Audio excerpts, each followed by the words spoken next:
Welcome back, everyone, to the High Tempo Sports Podcast, episode 136. Today, we are back in a great day in Mount Pleasant, Michigan today. Just so nice and warm outside. Unreal. It's like one of them days where your spirits are lifted right when you walk outside. It's like, oh, today's going to be a good day, exactly. No matter what happens. Even though it's just going to get cold again soon. I think it's supposed to be hot and rainy tomorrow. And then there's that negative attitude that just comes in from like everybody. And it's just like you gotta be. I'm not like getting used to this though. Like I'm not. We're not there yet. No. I hate to say it, but like if I want to be negative too, my allergies like were pretty bad today. Like my nose was runny. So you know what? No, it wasn't nice today. Just fine. We needed to stay warm. We've been throwing some discs. We're getting back into the disc golf game. We're casuals. We're super amateurs. Like nothing like these dudes that go out there. But I threw one shot better than yesterday, so that's good. Oh, good. That's good news. But today we are here to talk strictly one thing and one thing only, and that is NBA playoffs. The season wrapped up on Sunday. By the way, while we're here, go check out our last episode. We did the 30 and older fantasy draft with Tebow and Berry Hill. Go like it, go subscribe, go do all this and that, because we're back on a regular uploading schedule. At least we've done two in the last so many days. At least for the last 2 weeks. Yeah, exactly. Like we're trying. For now, we are doing good. We'll see how long it lasts.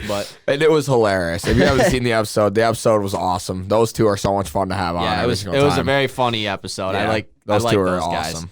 Ivan said he wants to get on one of those draft episodes. He said he was at home just yelling at the screen when we were doing it because of somebody was falling. I forget who it was. Oh, and he was like, "That dude's got to get picked." Yeah, I forget who it was. That's funny. No, we'll have to get him on. Yeah. And I was thinking, dude, there are so many good draft ideas. I know you can do so many different drafts. So many, even like the food, like candy and snack draft. Do a food draft. Oh, genius. Beverage draft. Appetizer draft. Like appetizers will get dicey. Yeah. What is an appetizer? Exactly. Yeah, that is true. But those are the best when someone pulls something that just shouldn't be allowed. Borderline. But you have to allow it. It's like sides. Like is milk a side? No. What? All right. Anyways, let's get into it. The NBA season wrapped up on Sunday officially.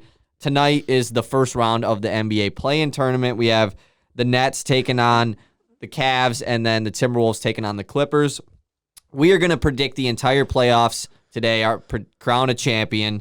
And we also, before we do that, are going to give our award ballots out for the awards, I guess. So yeah, season awards. Do we just want to hop right into season awards? Yeah, these are our picks. Yeah, this isn't like what we think is going to happen. This is what, if we were part of the media and we got a vote, which we are part of the media. We technically are a part of the media. Just not that big. Just want to put that out there. We are technically the media. But if we had our own vote, this is what we would do. Quick disclaimer, because it feels like we need a disclaimer every time one of these happens. These awards are hard, man. Yeah, there's one award, technically two, because you and me are going to have a biased pick, obviously. Yeah. But there's one award that is an easy one, and other than that, the other ones are so difficult, especially Defensive Player of the Year. That is the hardest one. Yeah. Oh, that one, there isn't even a winner. They shouldn't give that award out this year. Yeah. That should not. It should just be a defensive team. There's just no way, because nobody was that crazy. And I'll tell you what the issue is. It was Rudy Gobert getting exposed last year is the problem. Because Rudy Gobert, honestly, he probably should win Defensive Player of the Year again. Yeah. He still had a great defensive year, and especially if you look at how the Jazz, their defense was when Rudy Gobert was out for some amount of time or whatever during the season, they were awful. They were a really horrible defense until he came back, and then they weren't great, but they were better. So he has the highest defensive rating ever. Come on, that doesn't happen with 2 good seasons. But it's we saw what happened last year, and he still can't. The dude's won 3 of them, and it's just we don't want to give it to him again. I hate the voters fatigue thing, but it's true. Real. It is a real thing that happens. So let's start from the bottom, start from the least important up to the most important, the most valuable award. Mm-hmm. Let's start off with Coach of the Year. Who is your Coach of the Year? So like I said, me and you, or like you said, we're gonna bias picks. This is my biased pick, Dwayne Casey, Coach of the Year. No, I'm playing. I was like, wait, I'm playing. what? I'm going with Taylor Jenkins. If I was to pick a coach, I'm picking Memphis head coach easily. They have one superstar and a lot of very good role players, but even without their superstar, they win games. Yeah. That is huge. That is right there. That to me is coach of the year, easily. I also have Taylor Jenkins as coach of the year. I know that it's pretty much between him and Monty Williams. I would assume. I mean, like, I've seen that maybe Ime Udoka of the Celtics for their turnaround, which, yeah, that makes sense. He was also the reason they had a bad start. Right, exactly, Like, yeah. He was there for that, too. This is the award you have to take into account the whole year. And, like, I do feel bad not giving it to Monty Williams because he was runner-up last year for coach of the year. He was awarded the coach of the year by the coaches today for the second straight year. Which doesn't matter. I mean, like, yeah, it's a good thing to, like, know that. Didn't he get that last year? Yeah, he got that last year, too, and then Tom Thibodeau won Coach of the Year. But I'm giving it to Taylor Jenkins, like, for the same reasons that you said. The Grizzlies traded away Jonas Valanciunas this offseason, and they didn't really get better. They didn't add anything in the offseason. And they've been a great team all year, and when Ja Morant has been hurt, they've been even better. The play of so many of their role players have just gotten elevated this season. So I'm going Taylor Jenkins for Coach of the Year. Let's go Sixth Man of the Year. Sixth Man of the Year, okay. Sixth Man Get of the Year. this one out of the way. This one is so obvious, it's not even funny. It's Tyler Hero. It's the kid in Miami. He's not even a kid anymore. He's a full-grown man out there dominating. He is strictly an absolute baller. Best sixth man. It was like, at the start of this year, there was like, oh, yeah, Jordan Clarkson's got it. And then it was like, oh, no, it's Tyler Hero clearly by a mile. Obviously. Yeah, Tyler Hero, Sixth Man of the Year. Not much else to say. That's like the only given one, I think. Yeah, I think so too. Let's move on to Most Improved Player. This one is really hard. It's all over the place. And again, there's like a guy who ruins it. And it's like, what's the criteria too? Like, because there isn't a criteria. It is just who improved the most. But it doesn't go to the guy that improves the most. It never does. Absolutely not. Obviously, the stigma behind Most Improved Player is that it's at least the past so many years, the past decade, past 15 years, it has been a guy that's already a good player, like already kind of like a almost all-star, turned to an all-star the next year or turned to a superstar. Like Giannis, like Jimmy Butler, like Victor Oladipo, Brandon Ingram, Pascal Siakam, just to name a few of the last near so won many it years. twice. Yeah, exactly.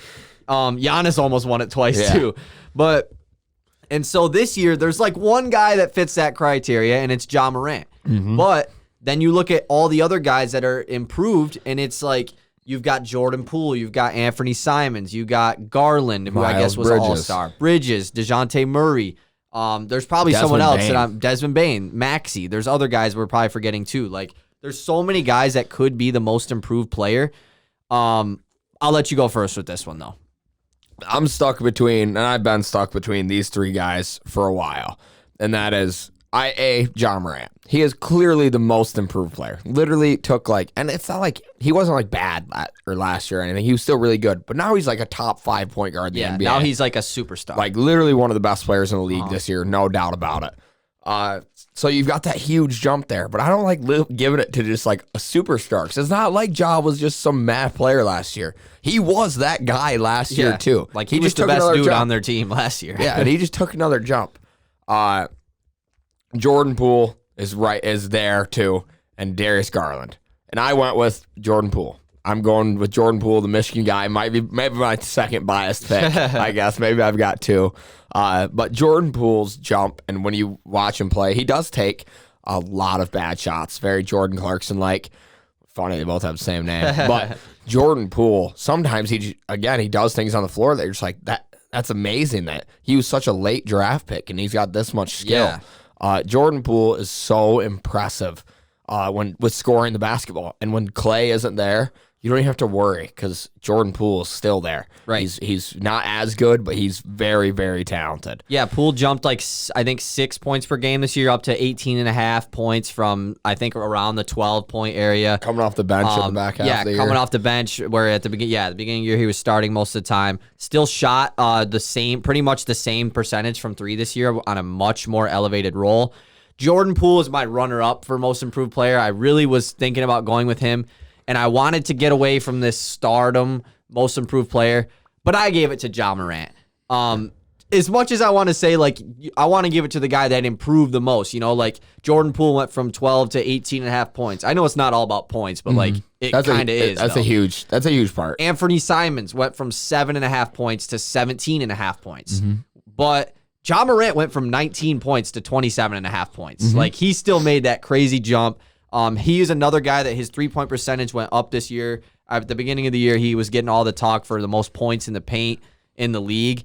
But he still shot better from 3 and shot the ball more from 3. And I do think, I don't like making all of the awards record-based, but I think him being able to take his team to the 2 seed, I know he was hurt for a little bit, and maybe they'll say he won't win this award because he got hurt, but I'm giving it to Ja Morant still. But it's such a tight race. Yeah, and it's just one of those things where it's what does it mean? Right. What is the criteria, like you said? Exactly. And it is so tough. And I feel like if you're going to give it to like a guy like Garland or DeJounte Murray, who did make that jump from you have to give it to Ja. Exactly, right. That's what I'm saying. Like, the guy that made the jump from almost an all-star to an all-star, then if you're going to give it to one of those two guys, like, you have to give it to Ja. So it's either you give it to Ja or you give it to a guy like Jordan Poole or Anthony Simons, I think. That's kind of my opinion on that. And that's my thought process, too. Do you think we could see Darius Garland take the jump, that Ja Morant did? Like, go to 25 points a game next year? I don't know. It really depends on Colin Sexton. Like, Colin Sexton comes back. Ball hogs is bad. But like, I still think that because, I don't know, they have a decisions to make because Karis LeVert's there next year, so do they want to pay Colin Sexton? I've been seeing the Pistons tied in Colin Sexton. I don't know, though. I don't mind that. I don't mind that. If we gave Colin, like, he's coming off a really bad injury, so maybe his value is low. He's not going to want a crazy contract.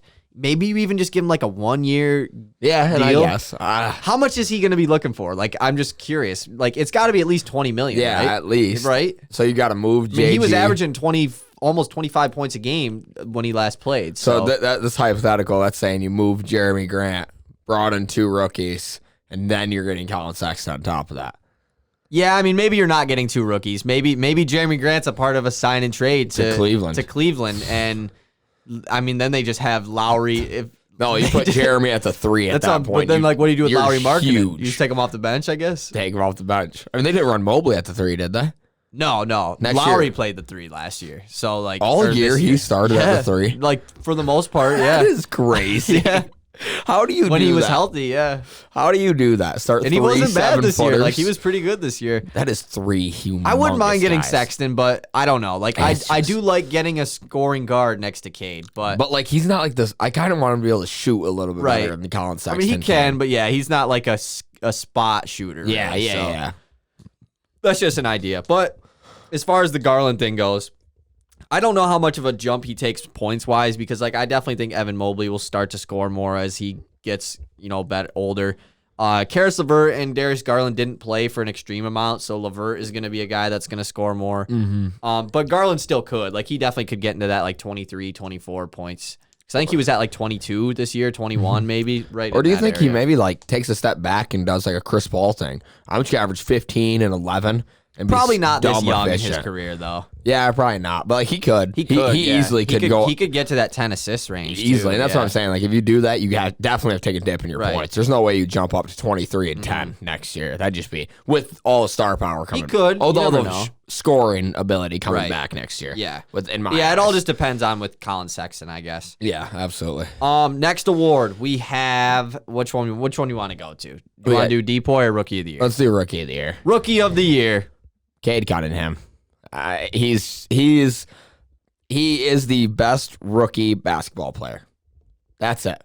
That's what the Rookie of the Year means. Yes. Who was the best rookie basketball player? It was Cade Cunningham. Scotty Barnes was very versatile. I get it. And on a decent or pretty good Raptors team. Evan Mobley was defensively extremely versatile and fit right in offensively immediately. I get that. Cade Cunningham was the number 1 option on his team. Evan Mobley was the 3rd or 4th the entire season. And Scotty Barnes was the 4th. Yeah. He was behind OG. You could say he's the 5th. You could. You have Fred VanVleet, Pascal Siakam, OG Anunoby, Gary Trent Jr. All options in front of Scotty Barnes. You can argue, well, yeah, he did that and still averaged 14.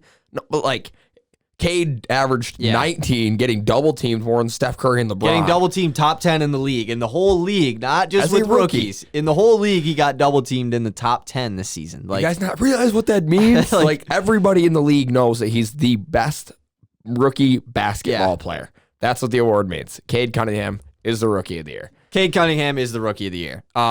Look, this is our ballots. He's not going to win Rookie of the Year. Like, we know he's not going to win it. I was looking at a... Did you see what came out about Evan Mobley today in Cleveland's front office? Oh, like there's a bug in here. I know. How the hell did that get in here? It's a ladybug. Anyways. There was... I read it on Legion Hoops tweeted it, and they were talking about the NBA is now under... That was fake, bro. No way bro. You're getting... Dude, how are you getting... That was fake as shit, dude. That was so fake. No. That was not... It had said Legion Hoops, and then the at was like a random at. Like, it was... I saw the exact same thing, yeah. I literally hate my life. I don't get... Like, I learn... When I see stuff like that, I've learned to, like, click on the page, read the comments, like... Because half that stuff... After Ballsack Sports, dude... Dude, Stephen A. Smith got godded by Ballsack Sports. Did you see that? On live television. No way. He readed a tweet from Ballsack Sports. Remember when I don't know if you remember this exact tweet, but Ballsack Sports tweeted a whole quote that was talking about Kyrie and James Harden, why they were beefing. Okay. Because they would play one-on-one in practice every day, and Kyrie would bust James Harden's ass, and it pissed James Harden off. I did see that. That was Ballsack Sports. That wasn't true at all. Yep. And Stephen A. Smith said that on First Take. Like, he said that on First Take. He was like, per sources, Kyrie Irving was, like, it was, and KD tweeted about it. Like, it was hilarious. I just did the exact same thing, basically on live TV. Like, I get we're not literally live, but I'm not cutting that shit out. Like, that's staying in. I know, yeah, it's funny. Never mind. Yeah, nothing happened. Nothing happened with Evan Mobley. Anyway, do you want to say what it was? Though? Yeah, 'Cause I did. Yeah, but I was kind of makes me sad though, just knowing it's not real. And it was about I know Cavs people bribing NBA voters, bribing and sending the media, emails, yeah. Like, which makes sense because it's Cleveland. But like, damn, I get once a week. I will fall for that. You'll shit. send me a tweet and then immediately and then send back. Shit. Wait, never mind. Or like Hans Wagner, they got me for 6 months. Like, dude, I have the worst bullshit detector Just start ever. double checking next time. But Cade Cunningham is Rookie of the Year. Like we said, obviously he's not going to win it. I was looking at just other people's award ballots today, and not anyone has Cade Cunningham in their top 2 for Rookie of the Year. It's an Evan Mobley, Scotty Barnes race. How did that happen? I would personally... I can see the Scotty Barnes argument more than I can see the Evan Mobley argument. Me too. Like, Scotty Barnes has legit played point guard through center this year for the Raptors, and he's been in a lot of different situations. Like, I understand the Scotty Barnes take. It has nothing to do with how good the Raptors are, by the way. Like, that whole... Since when has winning games become a Rookie of the Year, like, requirement? It's horseshit. And it's not like it would be understandable if Cade Cunningham, the best player on his team, took the Pistons to 45 wins and made the playoffs. Then it's like Luka Doncic, his Rookie of the Year with the Mavericks, took him to they didn't make the playoffs his first year, but like, let's just say they did. Like, that makes sense. But for it now to be like, well, they're part of winning teams. So, like, yeah, they're a part of winning teams. They are not the reason of the winning teams. Yep. Like, they would have won with Franz Wagner. They would have won with blah, blah, blah. The Pistons would have been worse if they took Scotty Barnes. The Pistons 100%. Would have been worse if they took Evan Mobley. If the Cavs or Raptors had Cade Cunningham, they would be better than they are right now. I don't know about that just because of the team fit and everything. Like, Cleveland, I don't really know. You're telling me he couldn't have played the 2 all year? I mean, he could have, but like... And I get like Evan Mobley works, but like there's also the argument that Evan Mobley is a complete like beneficiary of Jarrett Allen sitting in the paint. That's the argument with his defensive ability is that. And it's just it really does make it seem like I know this is a take that we've seen a lot, but like it seems like the NBA media picked their Rookie of the Year 15 games into the season, and it was just like after that it's over. It's the same thing with Jalen Green. Jalen Green had a spectacular second half of the year. Like, he was really good in the second half. And do you hear anyone ever talking about Jalen Green?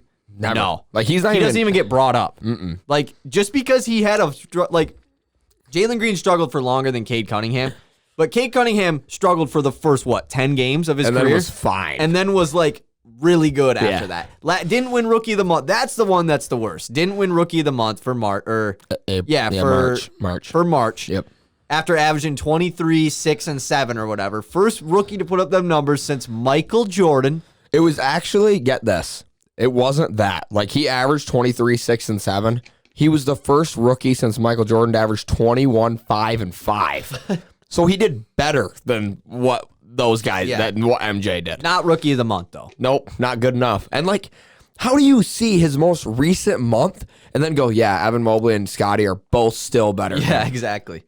At the start of March, I swear he was the number 2 behind Evan Mobley. Yeah, that's the thing. Mobley, there was Cade, a time Scotty. when Cade was 1, too. Like, I remember when the NBA did their rookie leaderboard, there was a time when Cade was number 1. Mm-hmm. And then I think he missed like a week or something because he was hurt.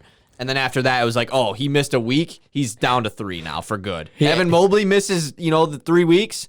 Doesn't matter. Yeah. He's still number 1. Cavs lose 8 straight games, lose 12 of 15 games. Nah, he's still the most versatile defensive rookie we've ever seen. He's number 1. When Cade went out for that week, Evan Mobley was literally bad that entire week. He averaged like 11 points a game that week.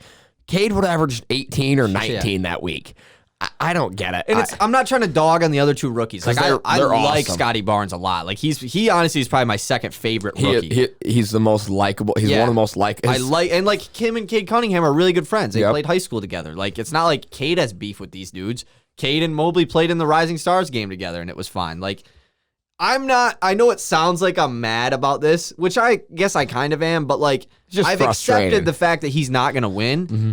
So, but it doesn't matter because I know that we have the best player in the draft. Like it doesn't matter that Cade Cunningham isn't the rookie of the year. He's going to be the best player from this class in 5 years from now when we look back at this anyways. So it's whatever. I think another awesome part is I don't think Cade gives a shit about whether or not he's the rookie of the year. I think he just likes to go out there and play. No, he don't care at all. I don't think he cares. And that's just like listening to Ashton on Twitter. Like obviously Ashton's pissed off about it. But like he says, we're just going to go back and work. Yeah. It's not like this means anything. This award doesn't mean anything.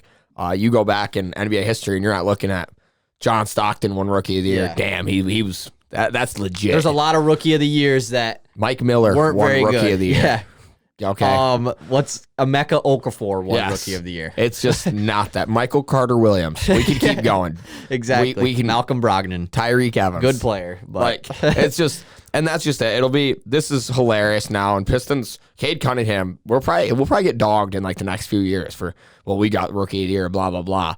Doesn't matter. It'll be No. hilarious when we win a chip. It's not going to matter next year. No. Like when Cade takes a crazy jump next year, and not saying those other 2 guys won't, but they're not going to have the opportunity like Cade is. Could win most improved. Cade next could year. average 22, 7, and 7 next year. Absolutely. Don't know why he wouldn't, honestly. Like, that's kind of where I expect him to be. yeah, exactly. Like the bare minimum 26 and 6. Yep. That's bare minimum. Because what do you end up averaging this year for the year? 17 and a half. I think 5.5 rebounds, 5 assists. Yeah, and something I right in don't there. expect his rebounding numbers to go up that No, much. I don't. He doesn't hit the They went boards very down hard. actually towards the end of the year once we got Bagley, but That's kind of how I don't. He doesn't need. he'll still get his 5 boards. And it doesn't really matter. The triple double doesn't mean anything when Yeah. you watch him play. Now that Russell Westbrook has done it, it doesn't matter anymore. Like triple doubles do not mean equal good player. I'm not impressed by Austin Reeves. I guess I am by his triple double, but you know what I'm saying. Yeah. Like him getting 4 rebounds is no different than him getting 5.5 in my eyes. I don't know. I'm so excited for Cade. This is but it does. It's just like you do wish he got the recognition because everybody feels like the only reason he's not getting it is because he's in Detroit, which sucks. And maybe that's untrue because obviously Evan Mobley's in Cleveland. It's true. It is true. Yeah, Evan Mobley's in Cleveland, but Cleveland's got this whole thing going on. They got Darius Garland, they got Jared Allen, both first-time All-Stars. Like they've got the whole like LeBron Detroit redemption story. They have, and so like there will be a time when Detroit is at that point, but we're not there yet. So like it definitely is a Detroit thing. Like you can't have shit in Detroit. Like that's just how it goes. Detroit versus everybody. Cade Cunningham tweeted it. Yes, sir. And it got liked by Jabari Smith and Paolo Banchero. So I'd want to be there too, baby. both of them are wanting to be part of that. So dude, come on. It ain't gonna matter when we get the 6 picks. Oh, fair. All right, defensive player of the year. This is This one's so hard. There's like not a right answer. You could name one of 10 guys that I think are good defenders, and I'd be like, you could name Drew Holiday here, and I'd be like, okay, I guess. But I'm gonna go with my favorite defenders, and I'll tell you who I'm between. Obviously, Rudy Gobert is there. He's right there. I'm just not gonna give it to him. Voters fatigue, and I've seen what he does in playoffs. He gets exposed. So I'm gonna go with my two favorite defenders in the league, and it's between Mchale Bridges and Bam Adebayo. This is tough because you obviously have the big man who technically does more. Yes, he blocks more shots. Blah, blah, blah. He switches very well. Has the higher defensive rating. Yeah, switches better on the guards. I'm going to go with Mikael Bridges. I think he does so much extra shit on the floor that goes unnoticed. And I shouldn't say unnoticed because nobody on the Suns goes unnoticed. Yeah. But he does so much for that team to run so well defensively and offensively. Even I know it's defensive player of the year, but Mikael Bridges is my defensive player of the year. One of the best perimeter defenders in the entire league. Switches 4-through-1 pretty well. And obviously at 5, he's just undersized. So that's where you could obviously give the nod to a big man. That's what they usually do. I actually also have Mikael Bridges as my defensive player of the year. Really tough. I see a lot of people going with the Marcus Smart route, which, that would be great. That would be cool if a guard won defensive player of the year again, because it just hasn't happened in so long.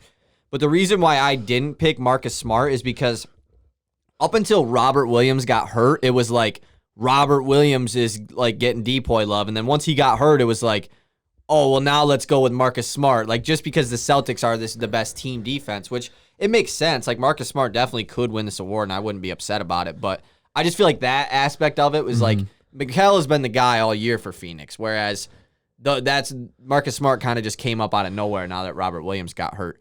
Bam Adebayo, it was also kind of between Mikael and Bam. Went with Mikael because, Bam, he has missed a good amount of games. Like, he's only played like a little over 50 games this year. I don't know what the amount you have to get to qualify or anything, but Mikael Bridges had played every single game. Yeah, so absolutely. There's Strong no man. doubt you have to check him at all. So I'm going with Mikael Bridges strictly too because the Suns have been the best team in basketball all year, and they deserve at least somebody to get an award, especially if I didn't give him Coach of the Year. And I do want to talk real quick about Marcus Smart and why I didn't pick him. I would hate there's the whole guards to win Defensive Player of the Year. It's like the craziest thing ever as a guard to win Defensive Player of the Year. I'd hate for a guy to get tossed into that conversation, A, because of a down year, and B, because a center got hurt. It just feels wrong to put him with that conversation and the other guys to do it. Well, other guy, right? Or MJ won it. MJ won it, yeah. So MJ and did Gary a couple, Payton. like Sidney Moncrief won it too. There's been a couple guards, but Gary Payton's the last guy to do it. Yeah, it's been a long time. And obviously, like Marcus Smart could possibly be on that tier, but I want to see like the nice guard to win a Defensive Player of the Year, to win it like definitively in a year where you could have given it to somebody else. I want to see that happen. Yeah, I get what you're saying. Yeah, it would suck to give it to the guard the year that it's like not the worst year for Defensive Player of the Year, but the most like open race. Like, yeah.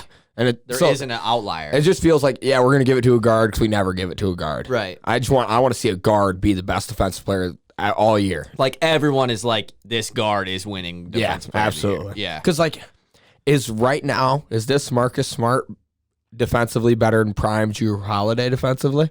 Or is he even better than Marcus Smart a year or two ago? And it's like, it's just because the team has a great defense, and because, which makes sense. But Marcus Smart has always been one of the best defensive players in the league. Yeah, so that hasn't changed. That's where the argument comes in, and so that's again going with Mikael.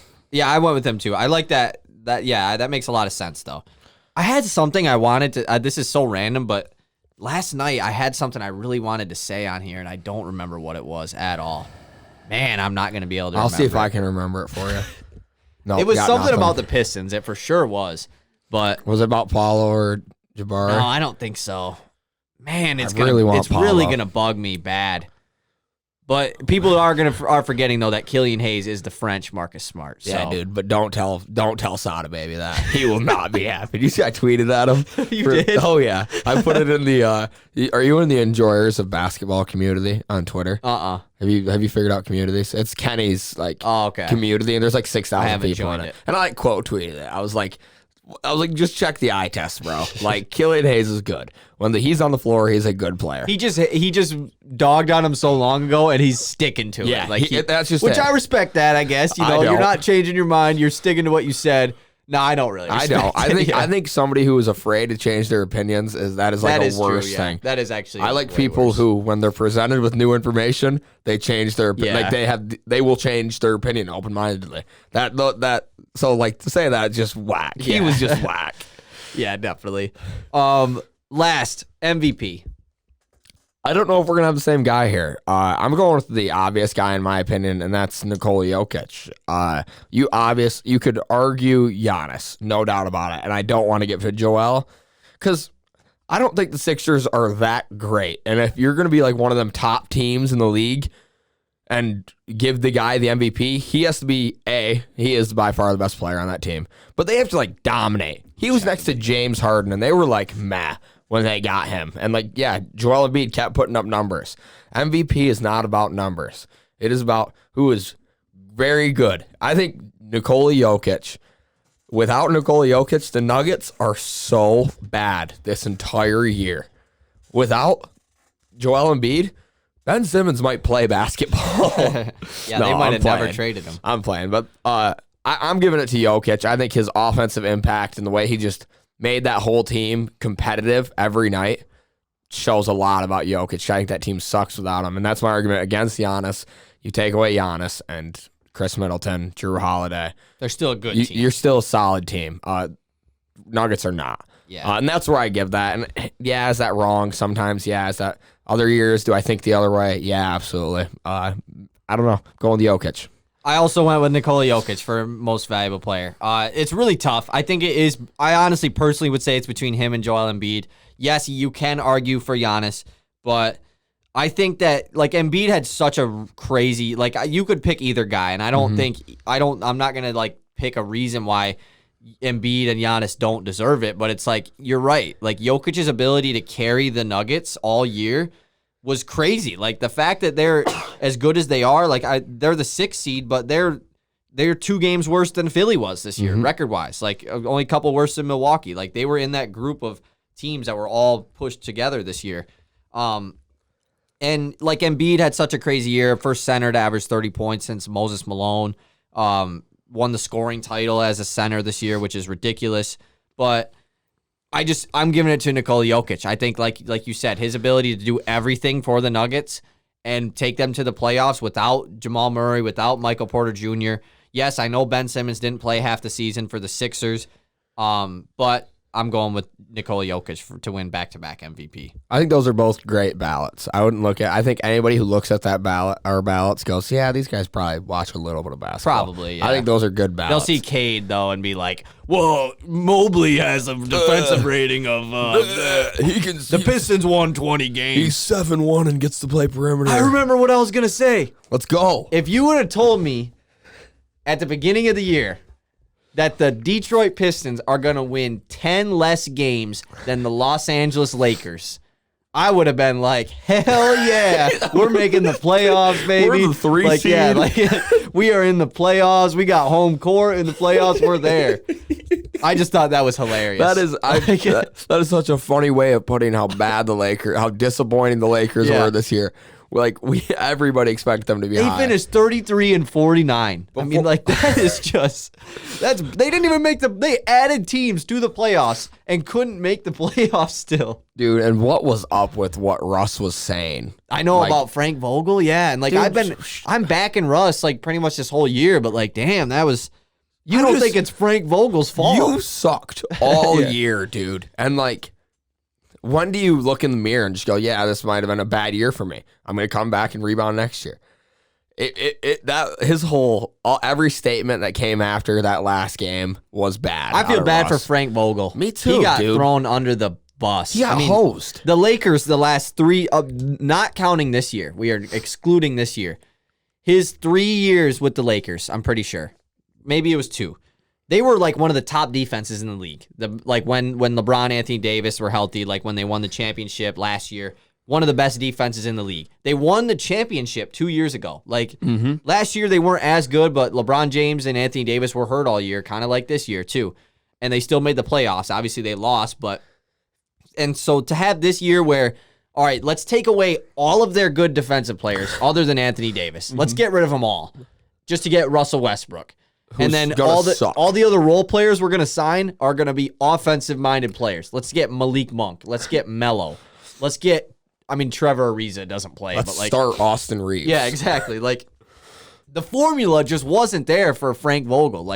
He doesn't have a lot to work with. I really hope he can get another coaching job and succeed because, he's really getting screwed over here. But it's whatever. They're the Lakers. They have to blame somebody. You got to blame the coach. It's just how it goes. Yeah, and that is the one thing that I dislike about LeBron, and it is his fault, but it's not necessarily his fault, is every team that's ever gotten LeBron does this, holy shit, we got to win now, we have LeBron. Every team does. Obviously in Miami, it's a little bit different. But the coaches that you LeBron... are on the hot seat. If you lose, a few significant games, you are being talked about. Should we get rid of him? Do we need to go get Mark Jackson? Do we need to go get Quinn Snyder? That would be cool, getting Mark Jackson back as a coach. I like Mark Jackson. But it's just you see what a guy like Ty Lue, who got thrown under the bus as the reason the Cavs aren't good, blah, blah, blah. He has been a great coach in LA. One of the better coaches in the league. He's an incredible X's and O's coach and will probably beat whoever they play in the first round. Mm-hmm. And they probably not. They're going to be 7 or 8 seed. They could. We'll see when we do our predictions. But Ty Lue, he had LeBron on his team, and then LeBron leaves Cleveland, and they have nothing left in Cleveland, and they're really bad, and he gets fired. What did you expect, bro? That Cleveland team in 2018, LeBron's last year, was not good, and they took him to the finals, and then LeBron leaves. What did you expect to happen? The reason you made the finals left. Yeah. You expect to be good? Kevin Love decided that he doesn't like basketball anymore after LeBron left. So, there wasn't a lot to work with. He decided he didn't like basketball, and basketball became a lot of losing. Yeah. And now that he's winning again, he loves it. Yeah. He loves hoops. I'd probably be the same way. I would be, too. I wouldn't like basketball if I was losing all the time. But some quick Pistons talk. The Pistons did end up finishing in the bottom 3, which is great news because we have the best odds at the number 1 pick. We did finish at third to worst team this year. So last year we were second to worst. So we can fall to the 7th pick in the draft. That's as far as we can fall. 6 was last year, but now it's 7. I think the highest percentage chance we have at getting a pick is the 6th pick. I think it's 26% chance, but every team has a high percent at a low pick. So I just have a feeling that this is going to be the jump up year because the bottom 3 teams are the same exact from last year. Rockets, Magic, Pistons were bottom 3 last year. The Magic got screwed over last year, but I hope they get screwed over again. I can see the jump up that happened this year. The Pacers jumping up, the Blazers, the Thunder got it. They have to give the Thunder some luck. No, dude, I really hope. I hope their whole plan just screws them over. Yeah. I hope they get the 5th pick every year. Just you get the 5th. Even though they have enough assets to trade up for the 1st and probably 2nd pick if they wanted to. They refuse to make moves that get them players. Yeah. They only like picks. At some point, you're going to have to stop drafting guys. And start trading. And nobody's going to be we'll give you these because they know the situation you're in. Yeah. They know that you're screwed have to get rid if you of keep those. So they just go, we'll just let you keep them, actually. We don't want those. No, we're good, actually. Yeah. Unless you throw in another one. Yeah, exactly. So let's get into the playoffs talk. Let's talk about first the play-in games. We will be predicting those since they have yet to happen yet. Let's start with the games tonight. Start out East. 7-seed Brooklyn taking on 8-seeded Cleveland. Who you got? I am taking Cleveland in this game. Really? I want Cleveland to win this game. I'd rather have the Nets be the 8th seed anyways. So that's kind of my prediction is Cleveland wins this game. Brooklyn wins the next one. Just getting that out of the way. I would assume. I'm going with Brooklyn in this one. Don't have any specific reasoning.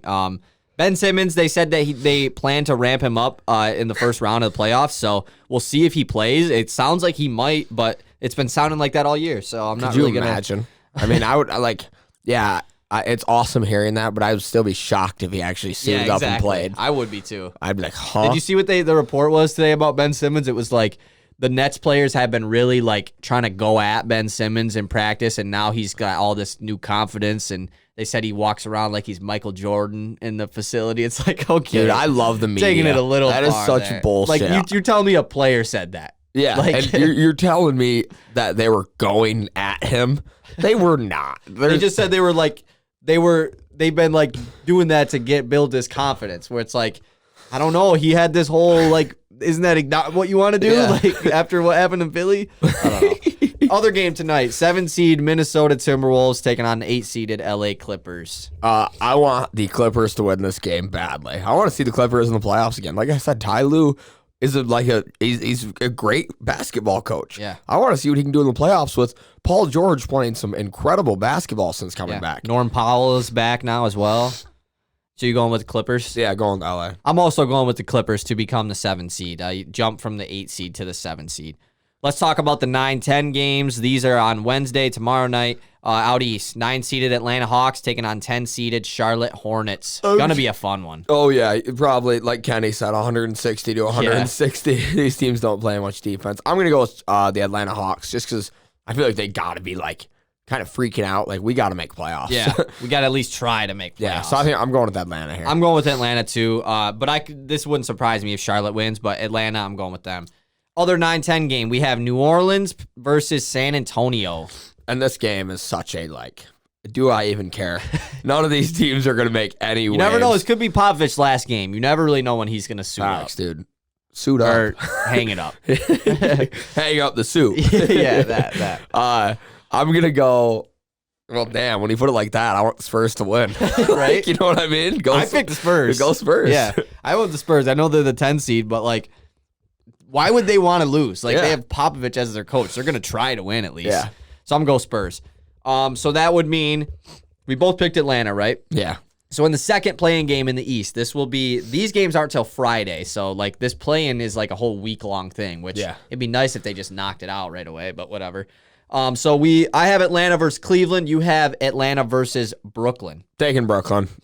Atlanta doesn't play no defense, so I'm just assuming that KD's going to have 50 in that one. So Brooklyn would become your 8 seed at that point. I am going with the upset. I'm taking the Atlanta Hawks to beat the Cleveland Cavaliers. Don't trust the Cavs without Jared Allen. We don't know when he's going to be coming back. And I think Atlanta, they have the playoff experience from last year, and I think that they should. Want to check the video while you're over there? Yeah. I think Atlanta should be able to beat Cleveland. I think this would be a great game because 2 different teams, but completely different. I'm going to go with Atlanta to become my 8 seed. And then out west, we both picked the Clippers to win that one game, right? So we have San Antonio versus Minnesota. Who will become the 8 seed? Gonna go with Minnesota just because I do want to see them make it. I want to see a reason for Karl Anthony Towns to stay in Minnesota, for a superstar talent to stay in a small market team. Which I think he's happy now. Yeah, me too. I mean, with Ant, you have to be. Exactly. Like, you have such a perfect... As much as I hate to say it, but Patrick Beverley really has done something with this team. Like, I respect Patrick Beverley. I don't know how to word this. I'm not a fan of Patrick Beverley, but I respect him. Yeah, he clearly has changed the culture in Minnesota. So. Yeah, defensive minded, and he probably just brought excitement more than anything. Exactly. Just like, guys, why aren't you we're playing basketball for a living. Like, let's go play hard. And Patrick Beverley was on JJ Redick's podcast, and listening to any person on a podcast makes them much more likable. Like 100%. So that made me give me a spark of Patrick Beverley, but then I seen literally that night it was him getting tossed for some stupid bullshit. I'm like, dude, this makes me not want to like you. Like, what are you doing? Dude, that is what you just said about hearing people on podcasts is facts. It is. Because they just become so human. When do you ever hear a dude on a podcast and be like, I hate him. Why would you talk on the podcast? Like, what? Never. Like, did you listen to KD on JJ's podcast? He was talking about Sadiq Bey. Oh, really? He KD. He's that podcast made me like him even more. I always have I'm wearing a KD shirt, but he is a real learner of the game. He loves the game. He knows a lot of a lot of guys will play, but they don't really know all the other players and stuff. He pays attention to all the teams and who's on what's going on. Yeah, who's playing good and stuff. Like he said after the Detroit win, where he was like, "Yeah, what you mean teams like Detroit? They've been good." Yeah, exactly. And that shit was I love you, damn KD. You just pointed out to the whole media that we've been playing good lately because they don't care. They haven't seen it. This is the first time that we've seen Cade Cunningham all year because they're playing Brooklyn. Yeah, KD's do you guys even watch basketball? Is what I imagine. Cunningham is him. He went to him University. Yeah. Did you not know that? All right. So let's start in the Western Conference. We both would have Minnesota as our 8 seed. So 1-seeded Phoenix Suns taking on the 8-seeded Minnesota Timberwolves. Go Suns. Suns in 4. Suns in 5. I went Suns in 5. Not much to talk about here. Minnesota, I could see them stealing one. 4-5 matchup. This one is going to be pretty interesting, depending on the health of a certain player. Mm-hmm. Dallas taking on Utah. I've got awful feelings. I don't even want to predict this series because me predicting it is predicting health. It's predicting injuries. Yeah. And Luka Doncic he got hurt in their last game of the season. They don't know. They said that he got an MRI yesterday. But they haven't given a timetable for him. We don't know. Like, we have no clue when he's going to be playing or not. So it's really hard to predict this. I'm going to go with left calf strain's no joke. You hurt your calf. You can't run. You can't walk. You can't jog. I'm going with the Utah Jazz. In how many? 6. Luka will probably come back game 4. And, like, will he even be 100%? You know, it's He'll just probably like James Harden exactly. running around out Everyone there. was dogging on Milwaukee for benching their dudes the last game of the year, but then this shit happens. Like, this Luka is will exactly never why play. it doesn't happen. This is exactly why they don't do that. They don't play guys at the end of the year. It doesn't matter who trying to get your first round matchup. Like, it doesn't matter. For me, I am going with Utah in 7. Strictly because there is a chance Luka Doncic is like okay and just plays and is good, and I think Dallas would win. But I also think that there's a larger chance that he's not himself, and Dallas just doesn't have quite enough firepower, I don't think. They still could. I mean, like Spencer Dinwiddie and Jalen Brunson could lead them, but I'm going to go with Utah in 7, which is unfortunate because, like I said, I think the world needs a Utah first round exit. Yep, which I don't know, though, because they are a small market, and I'm all for the small market teams. But not that one. That one's a little different because, like, they've been the same for so long, and it's good for small markets to blow it up. Yeah, and their fan bases Mitchell, suck. Though. Yeah, that's their true. fan base sucks. Next we have. I hate Jazz fans. I don't think any of them listen to our podcast. I don't hate. I doubt there's a Jazz fan listening. I don't hate Jazz fans, but I don't like to. Maybe I don't know. All right, next we have the 3-seeded Golden State Warriors taking on the 6-seeded Denver Nuggets. This one's tough. This one's hard, but like it's kind of the same old story with the Golden State Warriors are the Warriors. They've been there. The Nuggets obviously have, but not with this cast that they currently have. Other than like Monty Morris, and I guess Aaron Gordon's been there. But I'm going with the Warriors. I think they just have, again, too much firepower for one Jokic. You know what I mean? One Jokic. So there's 2 of them, though. Like, yeah, if there's 2 of them, they're winning the series. Nikola Jovic, they could draft him. I'm going to go in the Warriors draft. in 7. I also am picking Warriors in 7. This one's is tough because Steph Curry, you know, he's also he hasn't played the last like 2 weeks of the season. They said that he is returning to practice today, I'm pretty sure. But I don't know. They still haven't said if he's going to come back for game 1. I'd assume he is, but maybe he's not 100%. I'm still going to go Warriors in 7. I think they should be able to come up with a defensive game plan to. Did it stop? It stopped? Yeah. Oh, no. Why? I have no idea why did it stop? I checked. Oh, my God. That's so frustrating. But anyways, the Warriors should be able to come up with a game plan to stop Jokic, at least not letting him beat Slow them. him. Yeah, exactly. So I'm going to go Warriors in 7 as well. Last, we have Memphis taking on the Los Angeles Clippers would be our first round matchup. And this is another one where I'm taking Memphis, and so I think I've taken all the higher. No, I take Utah, I guess. But like that hardly counts as taking out 4 or low 5 seed. like doesn't really count. Yeah, I'm gonna go high seed again. I think Memphis is by far the better team, and I don't think they're afraid of anybody. They've voiced that very often. They're not afraid. They're not the young team, you know, coming into playoffs, first time making a run. No, this team is here. This team is here, and their game plan is to win it. They're not nervous. No, they have one option in their eyes, and that's win it all.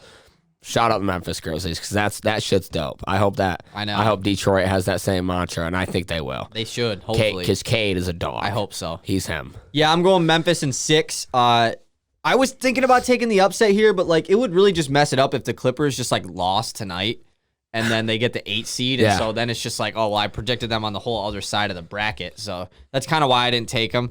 But yeah, the Memphis in 6, pretty much for all the same reasons. I don't think they're scared at all.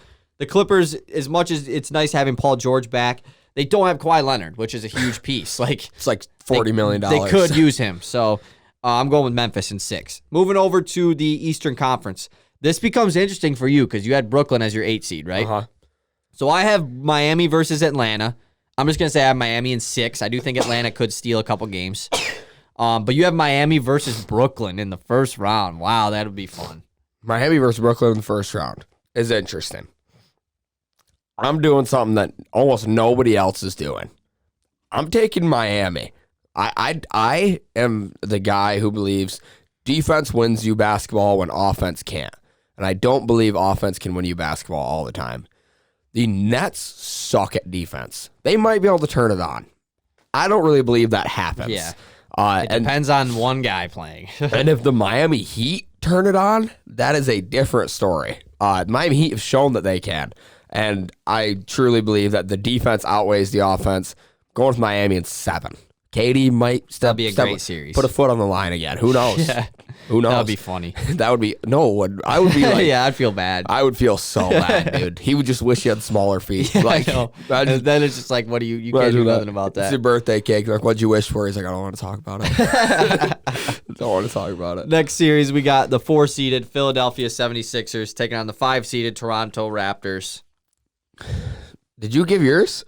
Yeah, I said it right at the beginning. I took Miami over because I have Miami over Atlanta. Brooklyn's my 7th seed. Yeah. So this is Raptors Sixers, and this is, oh man, this is so tough. I personally think that this is the best series that we know of. Like, obviously, depending on what happens with Brooklyn, I think that automatically is the best series. Mm-hmm. But I think Philly-Toronto is the best series that we have currently. There's just a lot of firepower on that Raptors team. They're deep. They don't have the top-end talent of Joel Embiid, James Harden, but they've got Pascal Siakam, Fred VanVleet, who are like that next tier of talent. Yeah. I guess from James Harden, next tier from James Harden, not the next tier from Joel Embiid. He's on a tier of his own, kind of. And that's where this gets so tough. You got your depth, you've got your fit. The 76ers haven't been playing that great lately. James Harden has not been playing that great. I'm really hoping he can turn it off in the playoffs, but that's not been the thing that we know James Harden to do. Yeah, ever, actually. Ever. Except for like 1 year. Like with Chris like Paul. One series, yeah. And he had Chris Paul. Yeah, and then Chris Paul got hurt and didn't go well. James Harden was bad. I'm going with the Toronto Raptors here. Give me the Raptors in 6. This one is really hard because these two teams met, obviously, 2 years ago in the 2019? 2019? 2020? 2019. So it's been 3 years. This has been 3 years ago now, yeah. These teams met 3 years ago in the NBA playoffs. Obviously, one of the better, probably the best buzzer beater in NBA history, Kawhi Leonard's Game 7 doink shot in the corner. To beat Philadelphia, one of the better playoff matchups we've had in a long time. So I think both teams are probably very excited for this. Joel Embiid, that was when the infamous where he was really very emotional after they lost. Bawling his eyes out. Yeah, so this is going to be really fun. Toronto, though, there's a difference between this series where Toronto had 2 really good defensive centers in that series with Marc Gasol, Serge Ibaka. They don't really have a center this year. Like they don't have a center. Scotty Barnes started at center. Scotty Barnes with Pascal Siakam. It's Precious Achiuwa sometimes. I'm taking Toronto in 6 though. I think that Nick Nurse is one of the best coaches in the league. He is going to be able to come up with a game plan to stop Joel Embiid. You're going to make James Harden beat us. If James Harden beats you, then that's a great series for James Harden. But I think that's what you have to try to aim for. And like you said, I think Toronto has so many different options that could go off. Like you could get a 30 game out of Gary Trent. You could get a 25 out of OG Anunoby randomly. You get a 45 out of Fred VanVleet. Yeah, exactly. You can, and as much as we've been pushing this Cade agenda, how awesome would it be to see Scotty Barnes lock up James Harden in the first round of the playoffs? Like, it would be so cool. Mm-hmm. I'm going Toronto, though, in 6. And obviously, Matisse Thybulle isn't going to be playing in Toronto. But obviously, it's a huge difference, but it's not like... It's like the Raptors. Toronto has multiple options. Yeah, like, if Matisse Thybulle, you stick him on Gary Trent or Fred VanVleet, all right, then one of the other guys are going to do good. So... It's not that kind of series. It'd be different, It'd be different if Toronto had, like, a star perimeter player. Like, obviously, Fred, you could say he's a star, but like a a James Harden. Yeah, you know? a 1. Yeah, exactly. Not a 1A, 1B Exactly. type guys. So we both took Toronto in 6. Yep, that's Next. interesting. I know. We have, I just don't trust Philly. Me I either. don't trust them And at it all. doesn't help that I don't like Philly. Yeah, exactly. That does not help my Yeah, opinion same. here. I don't. And I like Harden. I do. Yeah. But I don't I like do Philly. too. And the funny thing is, I like Harden, but I dislike Joel Embiid for the exact reasons like that. The foul baiting and stuff. Yeah. like that is the same reason people hate James but Harden. you don't see Joel Embiid in the strip club, though. So. Exactly, Yeah. throwing racks. Next, we have the 3-seeded Milwaukee Bucks, the reigning champions, taking on the 6-seeded Chicago Bulls. Poor Bulls. I mean, they haven't beat a good team all year, and it's not going to start here. Yeah, and then Bucks you get and the 4. worst team. I took Bucks and 4. I'm taking Sweep. Bucks and My 4. only sweep of the whole. The I got Bulls- the 8 seed winning more games. The Bulls will not win a game this playoffs, and it's hilarious.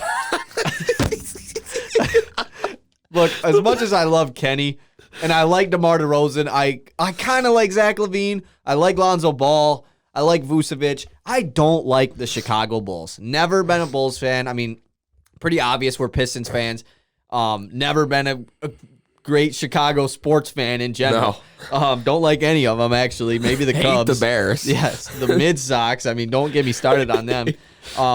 So I do like the Cubs. I would like, as much as I like Kenny and them, Bucks and 4. Bucks and 4. I dude. don't care to see the Bulls win any of these games. So yeah, Bucks and 4. I have no interest in watching more Bulls basketball this year because all they're going to do is lose to good. I just can't wait till the Pistons are good and we're like beaten. Like that's a rivalry for Oh, sure. yeah. Because Zach LaVine, dude, I like LaVine, but when he plays the Pistons, God, he just pisses me off. Like he like talks hella shit. Yeah. And it's Oh like, yeah. He runs his mouth. Yeah, dude. but he'll always go off against the Pistons, though. All right, last. I have the Brooklyn Nets as my 7 seed. You have the Cleveland Cavaliers. So I have Boston versus Brooklyn. You have Boston versus Cleveland. I'll let you go first. This one's an obvious for me. I don't expect Cleveland to win anything in the playoffs without Jarrett Allen other than the first playoff game. That's just kind of a pick where I just kind of threw it out there. And that's a little different than a series. I mean, that is a one game. Yeah. Anything could happen. That's college in a game basketball. Like that. Yeah, exactly. Just way more talented. And I'm just going with Boston. And they still have the generational defender in Evan Mobley. Yeah. So I'm just taking Boston in 5 because they'll probably win more games than the Bulls. Yeah, easily. So I have Boston versus Brooklyn. As much as Boston is this great team defense, and we've talked about how Brooklyn can't play any defense, I think they outweigh Boston. I know Boston is on this crazy good run. They have Jason Tatum, who has been phenomenal this year. Brooklyn in 6, though. I think Brooklyn in 6. That's what I'm gonna go with. Brooklyn in 6? Yeah. Not even giving them the 7-game benefit of the doubt? Not doing it. I'm assuming that Ben Simmons will return. No, I guess I'm not, but I still think they beat Boston without Ben Simmons. You talk about a Jason Tatum versus Kevin Durant matchup. This happened last year in the playoffs. It was flip-flopped, but Yeah, but there was a little less talent on the floor for the Nets. Tatum dropped 52 in the one game that they won. Let's go back up to the Western Conference in the conference semifinals. We have Phoenix versus Utah. We both have Phoenix versus Utah, right? Yep. Who you got? Phoenix. I could damn near go Phoenix in 4. Wait, no, they didn't play last year. I could damn near go Phoenix in 4, but I'm not going to. I'm going to go Phoenix in 6. And this is just me, again, as a fan of basketball, wanting the Utah Jazz to blow it out. And I am predicting, and I predict that the Phoenix Suns will win in 6. Phoenix in 5. I got nothing else to say. I mean, Denver, like they might be able to beat Dallas, Utah, but there's no way they're beating Phoenix. only reason they're like I've a got them- well-oiled machine. The only reason I've got them beating Dallas is because Luka ain't there. Yeah, exactly. For 3 games. If Luka's there, it's Dallas in 6. Yeah, Like, facts. 100%. I really want Luka to get out of the first round. Me too. I want him to be able to stay in Dallas. Yeah, I which want he will. I don't see that's a little different. They're not like a small market or anything. Yeah, I guess they're definitely not. Yeah. You're right. Do we both have Golden State, Memphis, or did you take? You took I've got Golden State. Yeah, I took all the upper seeds. Golden State, Memphis. This is going to be a great series. And it already is when they play in the regular season. They know why they're playing so hard against each other. They know what they're trying to prove. Memphis was better this year for the most part in the regular season. And those games, when you watch them, those are games I really did tune into because those are interesting. Both teams played extremely hard. It looked like playoff basketball out there. For that very reason, I'm going to go with the Memphis guys. I think they are dogs. Okay, Memphis is a bunch of dogs. Gotta let them eat, I guess. That was so corny. So I'm going with Memphis over Golden State. How many? In 7. Yeah, that would be a great series. So cool. This one's so tough because it's so hard to say, like, Memphis don't care about, like, what, because they clearly don't. Like, this team is different than, like, any other young team we've seen in a while. Whereas, like, they clearly don't care about this whole being in the moment and stuff. Like, as a player, a lot of players talk about it. Like, when you're young, you don't understand, like, how, like, crazy it is to be in a playoff series or how, like, mentally telling it is. I do think at some point it has to affect them at least a little bit. And I think the team that the best team it would be affected by is a team that has won multiple championships. So I'm taking the Golden State Warriors in 6. This is a tough series. Like, I wanted to pick Memphis. I really was thinking about it. But I'm going to go with the Warriors in 6. I think it's Klay Thompson's been playing really good. I hope Steph can turn it up. Poole's been good. Draymond is healthy. Going to go with the Warriors. And I will say this. Draymond could get in their heads and just I don't think so. Deconstruct the whole team. He could. Yes, he could. I just don't think, like, he could, but I don't think they would allow it. Like, I think Memphis is too mentally tough. Yeah, they are too tough. They're like tough. a 4-2. And, like, Jaren is there. Like, he ain't going to go at Jaren, is he? I mean, He probably Xavier's there. would. Yeah. Probably not. I don't know. Dude, he might say He something so to would. Jaren about, like, you think you're, like, I was, like, just everything. Like, better state, better real basketball player. Like, he could go in. He definitely could. Jaren. Going back out east. 7-1 and you suck. Like, just keep going.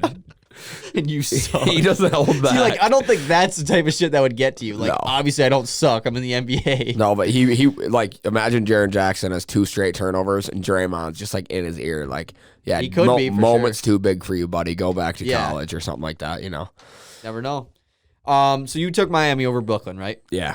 We both have Miami versus Toronto here in the second round. But just, again, what an awesome series, because these are 2 teams who have built themselves off of fit and depth and Good obviously, coaching. Jimmy Butler is obviously a superstar. Obviously, Pascal Siakam's a star and Fred VanVleet are. Bam Adebayo's a star.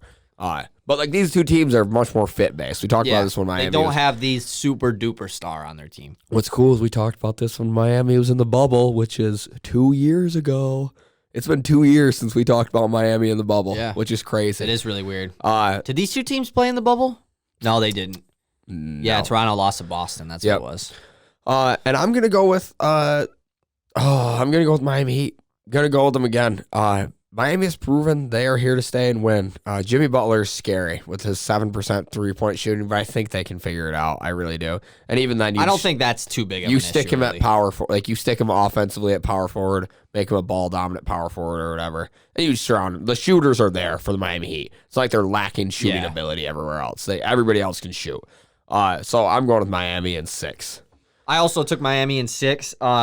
Jimmy Butler, this is also going back to that Philly-Toronto series. This would be the first time that Jimmy Butler has taken on the Raptors since that moment. I assume he probably still has a bad taste in his mouth from that. Hopefully he's more motivated, especially the whole Miami Heat team should, after getting swept in the first round last year, coming off of their finals appearance. So Miami should have some extra motivation. They're a really well-built team. Mm-hmm. I'm going to take them over Toronto in 6. But Toronto's that sleeper team. They're the Hawks. I always take them far in the play. Like, when we did the bubble, I think I had them winning the finals, like going back-to-back, I think. Really? I think so, yeah. No, I remember. It was Clippers-Raptors was my final, and I had the Clippers beating the Raptors. And as we know, the Clippers had the worst choke ever, and the Raptors just lost. Lost in the next round. Yeah. Wait, when did they lose that year? They lost conference semis. They lost in the second round to Boston. Next, Milwaukee. I have Milwaukee, Brooklyn. You have Milwaukee, Boston. Mm-hmm. And again, I'm going with the 3 seed Milwaukee. I think they are my pick they are very, very good. And I'm going to have them going to the Eastern Conference Finals in 7. I've said all I need to say about these 2 teams. And without Giannis against the Robert Williams-less Celtics is probably just going to eat them They still got Al Horford. But he ain't Rob Williams. He's gonna eat he's gonna eat Al Horford alive. That dude.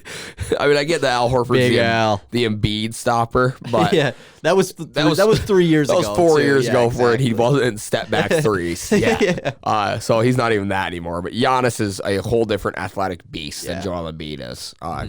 So I'm going with Milwaukee in 6. Milwaukee, Brooklyn. What a phenomenal series this would be. Rematch of last year. Obviously, we know how good this series was last year. I just hope we can get a healthy play. I mean, obviously, somebody's going to get hurt. Obviously, it's going to happen. But, I want to see a healthy Brooklyn in the playoffs. We haven't seen it. So, and obviously, Ben Simmons, I guess, doesn't count. But I just hope KD and Kyrie can stay healthy throughout the playoffs. This is going to be so great, and as much as I would be rooting for Brooklyn in this to get their revenge on Milwaukee, you can't stop Giannis for 7 games. You can't stop KD for 7 games either, but having Giannis and Drew Holiday helps a little bit. Yeah. So, you got your perimeter and your inside. It works pretty well. Having those two makes it easier. These are the 2 best players in basketball still, in my opinion, and this would be so great. I'm going to take Milwaukee in 7. I think Giannis is just too unstoppable. What an unreal series we would get. Yeah. I mean, especially for the rematch aspect, too. It's just so good. And why does it have to be in the second round, though? Why know. can't they play in the Eastern Conference Finals?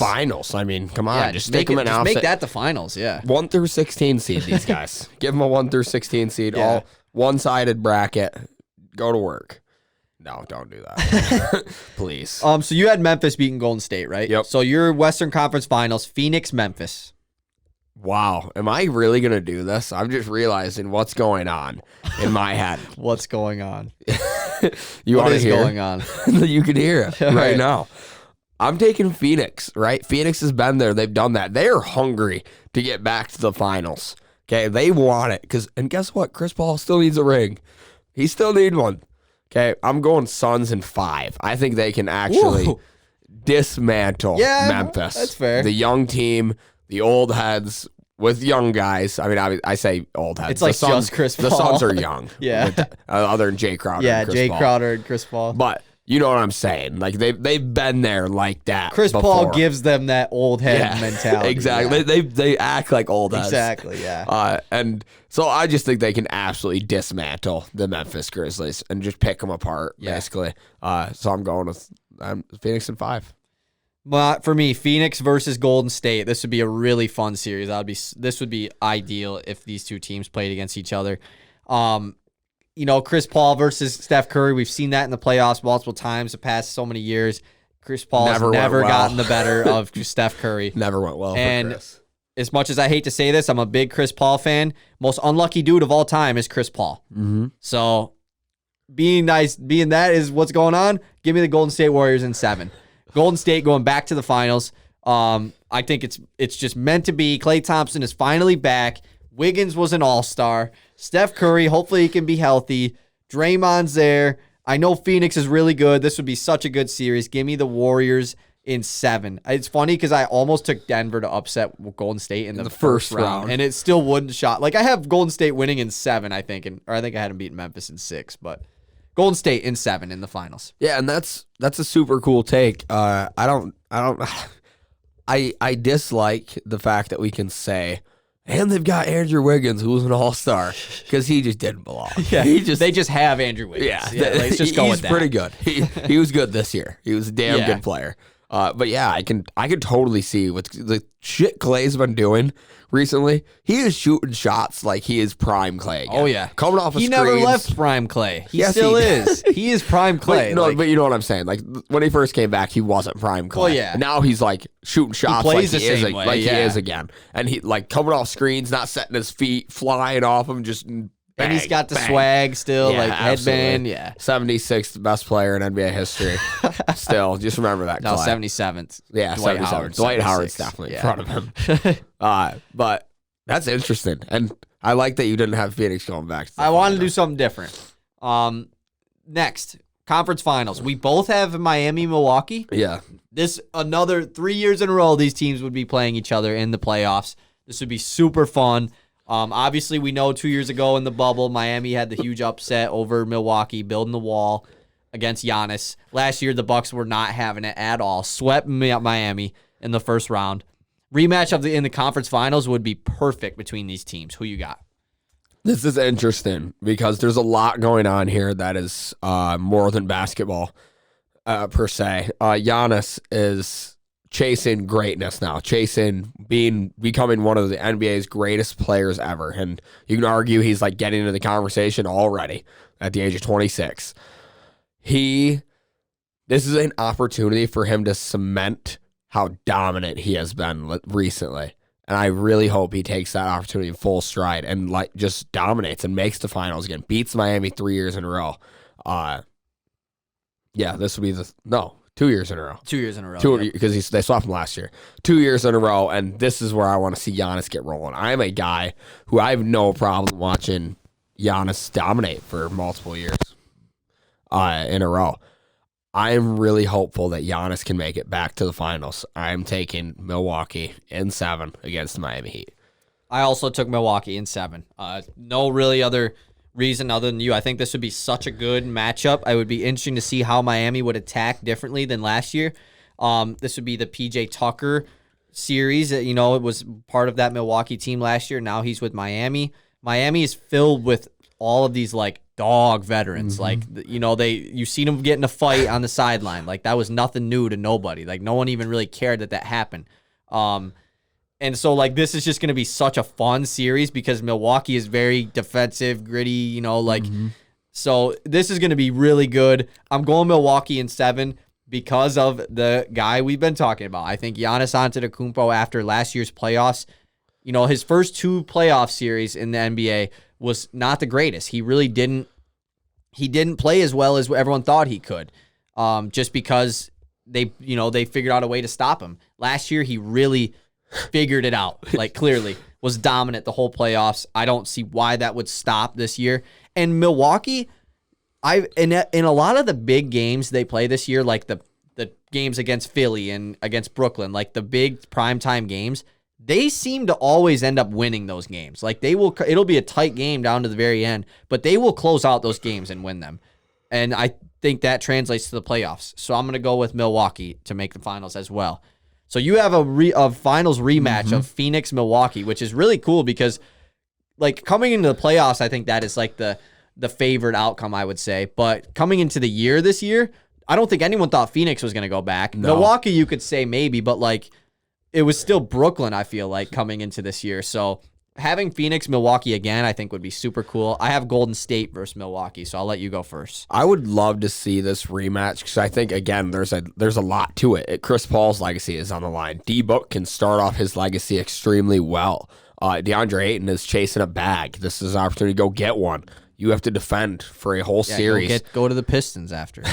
Go for it, dude. We need a center. We can move Beef Stew to the bench. He can come off the bench. We can sign and trade. We'll give you Jeremy Grant. We'll go for it. This series would be incredible.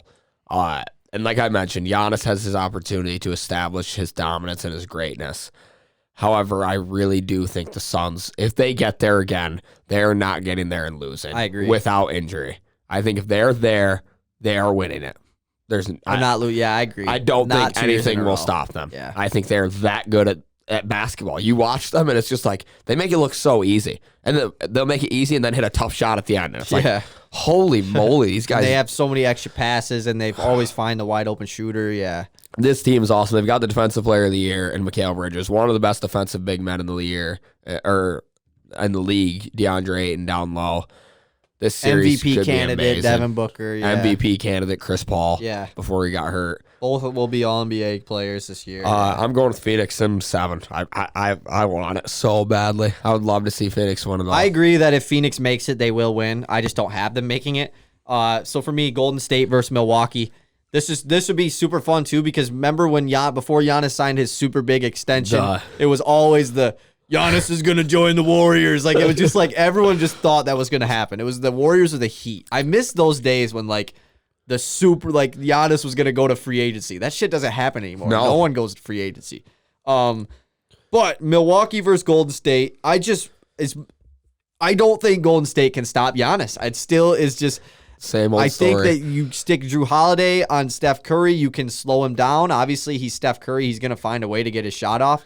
But you can slow him down to a certain extent. He also hasn't played. I mean, he'll be tired at the end currently. Of the playoffs. Milwaukee went on a crazy big playoff run last year. This Golden State team hasn't in a while. This deep of a run. I'm going to take Milwaukee to go back-to-back champions in 6 games over the Warriors. So that bet puts Giannis at like the second greatest power forward of all time. Probably. Behind Tim Duncan. He's probably over Dirk. He's probably over Kevin Garnett. Yeah. At 27, the second greatest at his position ever. I mean, you could argue that LeBron did the same thing, but that's LeBron. LeBron. Yeah, like, that's a big deal. Yeah, 1A or 1A and 1B greatest player of all time. Exactly. So that is Giannis is on a great trajectory. Yeah, and I don't see why he would slow down. Like, he is continuously getting better. So that's our playoff prediction. Let us know who you got winning it all. And yeah, that's pretty much it. Yeah, we've been doing lots of long episodes. We're clearing, like, we're 115, We've been getting an 120. hour, like, easily. Easily. Like, and we don't try. We come in here and talk. If we had 40 minutes of stuff to talk had 2 about. topics today. Yeah. We had awards and playoffs. If we had 40 minutes of stuff to talk about, we'd only talk for 40 minutes. We got an hour and 15 every time. We got just unlimited time. Except we got to go watch that game. We got to go watch some hoops. Yep. See ya. Peace.